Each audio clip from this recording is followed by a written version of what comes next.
The Dagon are a mythical beast living below the depths of the sea, waiting to take out anything in their paths. Being as large as whales, they can easily take out anything and everything in their path, and that includes our vessel in the story of the Dagon by H.P. Lovecraft. This game is a clicker-style of video game adaptation of the story. Throughout this experience, you are faced with a wonderful storytelling by the main character. As you begin the journey, you will be faced with multiple little trivia notes along the way. These will be marked by specific symbols as you go through the game. Some of them are much harder to find than others. Doing this will get you the first achievement in the tutorial area, aka the Seeker. Though it's the first achievement you can earn, there are 5 more to hunt for. While we are on the subject of the trivia notes, we have 19 more to obtain. Before you can get all 20 though, you'll have to hunt for 10 of these to get the next achievement, Cosmic Horror Scholar. This will be obtained by half of these trivia pieces found, which will give you a ton of backstory on the H.P. Lovecraft themselves and the Dagon world we are watching. And lastly, we have the Eldritch Biographer, which is the total of 20 trivia notes. These will fill out the rest of the backstory of H.P. Lovecraft and the Dagon to fulfill the story further.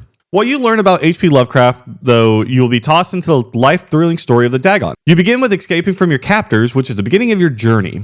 Once you begin this descent into the vast sea, you will quickly find yourself in the murky land of the Dagon. As you adventure through this dead land, you will find plenty of trivia notes during this time, but mostly dead and gnawed creatures. As you continue on, eventually you'll find the monolith of the Dagon, which is where you'll learn the truths that you should have never known.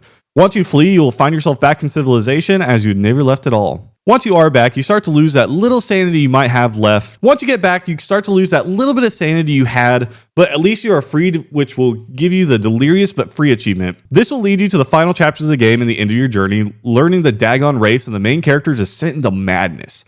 Which this descent is where things end. From madness to oblivion is the final achievement you'll get from completing the story. This is the point where the main character has had way too much and will end his pain through the window as he believes it's the Dagon trying to break into his room. But as on the table of drugs and abuse, you seem to totally taken over any critical thoughts, the story comes to the end. But as seen on the tables, the drugs and abuse seem to have finally taken over any critical thoughts, and thus the story comes to an end. This story is a very lore-heavy adventure that takes place through one of the many H.P. Lovecraft's amazing tales.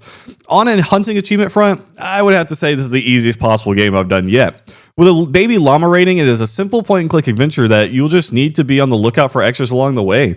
I will say it's worth the play to get the experience in the story firsthand. And don't forget to like, subscribe, and join the Discord before the Dagon find you.